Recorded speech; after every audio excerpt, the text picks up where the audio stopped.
Series जीतने के बाद अय्यर ने खूब सुनाया और ऐसा सुनाया है जिसके बाद अब गौतम गंभीर की कोचिंग पर सवाल उठ गया है।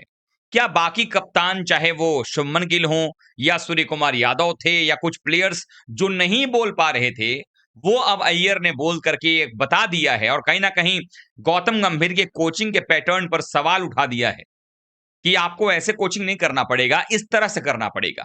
तो किस तरह से कोचिंग करना है और जिस तरीके से सीरीज उन्होंने 3-0 से क्लीन स्वीप किया वीवीएस लक्ष्मण का साथ पा करके सीरीज में, उससे कई सारे सवाल उठे हैं और अब जो असली सवाल उठाया है श्रेयस अय्यर ने, ये सिर्फ इस बात की तरफ इशारा नहीं कर रहा है कि अय्यर ने क्या कहा है। हम तमाम फैंस जो क्रिकेट के हैं, हम भी लगातार यही बात कह रहे थे जो आखिरकार अय्यर के मुंह से निकली है। वो क्या बात है मैं आपको बताऊं, उसके पहले बस आपसे निवेदन है कि ऐसी सच्ची खबर आप तक पहुंचाने के लिए, खबरों की इनसाइड खबर की भी सच्चाई आप तक पहुंचाने के लिए आपको चैनल सब्सक्राइब करना होगा। प्लीज सब्सक्राइब करिए और वीडियो को भी लाइक करिए। आप सबने देखा कि भारतीय टीम आयरलैंड के खिलाफ 2-0 से हमने क्लीन स्वीप करवा लिया। सोचिए जरा, वो आयरलैंड की टीम जो कि टॉप 10 में भी नहीं आती है टी20 की रैंकिंग में, उस टी20 की टीम से हम 2-0 से हार गए। जिम्बाब्वे, जिसने कि हमारे साथ सुपर 8 के मैचेस खेले वर्ल्ड कप में, वो जिम्बाब्वे की टीम को हमने 3-0 से क्लीन स्वीप कर दिया। दोनों में डिफरेंस अगर देखेंगे आप तो पाएंगे कि एक तरफ जो है वो जिम्बाब्वे खिला जो आयरलैंड की टीम है, वो बिल्कुल नकली टीम थी, फिर भी उनके पास उनके 5 सुपरस्टार खिलाड़ी नहीं थे, फिर भी हम 2-0 से हार गए। और जिम्बाब्वे की टीम जो अच्छा क्रिकेट खेल सकती थी, खेल रही थी, उससे हम क्लीन स्वीप कर गए और एक भी मैच ऐसा नहीं हुआ जहां पर कि हमारे क्लोज भी आई हो जिम्बाब्वे की टीम। क्रिकेट में कहते हैं टी20 में कि 10 रन से भी बड़ी अगर हार हो, 10 रन से ज्यादा की हार हो, बड़ी हार मानी जाती है टी20 में, जो कि बहुत क्लोज मार्जिन होता है। अब मैं इसी बात पर बताना चाहता हूं कि क्यों अय्यर ने जो है वो खूब सुनाया है और गंभीर की कोचिंग पर सवाल उठाया है। वो क्या बात है वो मैं आपको बता रहा हूं। अब आपने ये भी सोचा होगा कि मैं इंग्लैंड की बात नहीं कर रहा हूं। वो इंग्लैंड की टीम जिसको भारत ने पिछले साल 2025 में बायलैटरल सीरीज में 4-1 से पीटा था अपने घर में, 4-1 से। वर्ल्ड कप में वो इंग्लैंड की टीम हमारे खिलाफ सेमीफाइनल नहीं जीत पाई। अगर पिच बराबर है, कंडीशन बराबर, दोनों टीमों के लिए बराबर है, तो हमने तो अपने घर में हराया। पहली बार इंग्लैंड ने जो हमारे खिलाफ 3 या उससे ज्यादा मैच की सीरीज को जीता। आप खुद सोचिए कि इंग्लैंड की टीम हमारे खिलाफ पानी भरती थी। लेकिन ये सब क्यों हुआ? अचानक से कैसे बदलाव हुआ? ये उस जवाब से समझ में आता है जो कि श्रेयस अय्यर ने दिया है पोस्ट मैच प्रेजेंटेशन में तीसरे टी20 मुकाबले के बाद। हम सब ने सवाल उठा दिया, मैं तो नहीं लेकिन बाकी कई सारे मीडिया हाउसेस ने ये कहा कि अय्यर को कप्तानी करने नहीं आती जी, अय्यर कप्तानी घटिया है जी। तब भी अगर आपको याद हो मैंने कहा था कि श्रेयस अय्यर पंजाब की कप्तानी करते हैं, अच्छी कप्तानी होती है, फाइनल तक ले आते हैं आईपीएल में टीम को। इस बार भी उन्होंने अच्छी कप्तानी की थी। 2024 में केकेआर को चैंपियन बनाते हैं। 2020 में दिल्ली को फाइनल तक ले आते हैं। मतलब ये कप्तानी में दोष नहीं था, उनके साथ मिलकर काम करने वाले में दोष था। जब मैच के बाद जब अय्यर से पूछा गया, उन्होंने साफ तौर पर कहा कि ये जो प्लेयर्स हैं ना, यंग प्लेयर्स, ये सारे प्लेयर्स 50-55 मैचेस आईपीएल में खेल चुके हैं। किसी को एक्सपीरियंस की कमी नहीं है, कोई ऐसा नहीं है कि नया है। लेकिन मेरा काम है, जब मैं मैदान पर आता हूं, मेरा काम यह है सही तरीके से बॉलर्स को रोटेट करूं और उनको कंफर्टेबल फील कराऊं। ये ना हो कि वो अपने पास्ट परफॉर्मेंस को लेकर के दिमाग में घूम रहे हो। यानी ना आपको पास्ट के बारे में सोचना है, ना आपको फ्यूचर के बारे में सोचना है। और ये बात अय्यर ने सेकेंड टी20 के बाद भी कही थी, थर्ड टी20 के बाद भी कही कि प्रेजेंट में रहना जरूरी है।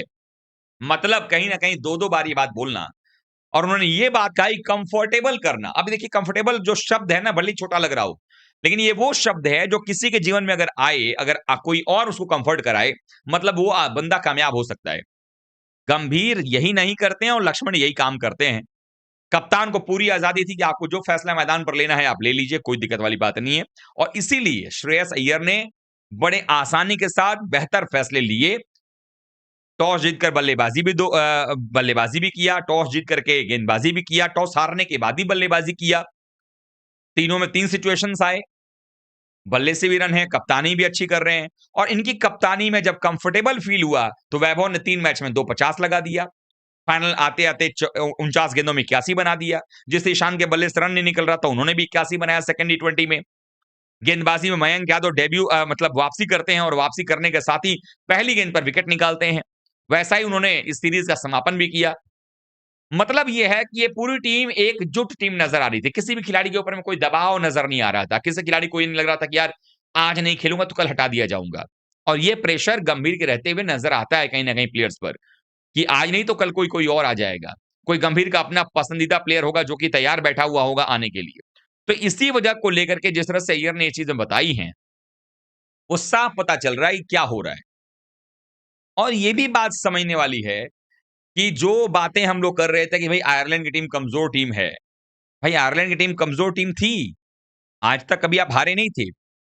लेकिन गौतम गंभीर की कोचिंग के अंदर में आप 2025 में जब जाते हो, 24-25 में जब जाते हो आप वहाँ श्रीलंका में 27 साल बाद आप वनडे सीरीज़ हार जाते हो। ये गंभीर की कोचिंग है ना। वो टीम श्रीलंका हरा दी थी 27 साल बाद अपने घर में, जो श्रीलंका कमज़ोर थी। और 27 साल पहले आप ज़रा सोच लीजिए 1996 में वर्ल्ड कप जीती थी श्रीलंका की टीम। 1997-98 में आपके पास अरविंदर डिसिल्वा, मरवन अट्टापट्टू से लेकर के सना जयसूर्या तक और बड़े-बड़े प्लेयर हुआ करते थे। वो टीम अपने घर में हमें नहीं हरा पाई थी, लेकिन गंभीर की कोचिंग में हम वो भी रिकॉर्ड जो है अपना बना बरकरार नहीं रख पाए। आज तक के इतिहास में कभी क्लीन स्वीप न्यूजीलैंड ने नहीं किया था, लेकिन उसने भी आकर ये कर दिया इन्हीं कोचिंग में। साउथ अफ्रीका ने 25 साल बाद आकर के हमारा क्लीन स्वीप कर दिया। मतलब ये दिखा रहा है कि गंभीर की कोचिंग में कहीं न कहीं खोट तो है। या तो उनकी सोच में वो दिक्कत हो रही है, जिताना तो चाहते हैं लेकिन इतना ज़्यादा प्रयोग हो जा रहा है कि परेशानियाँ आ जा रही हैं। किसी प्लेयर को आप सेटल नहीं होने दे रहे हैं टीम में। हर मैच के बाद, हर सीरीज़ के बाद आप परिवर्तन कर दे रहे हैं।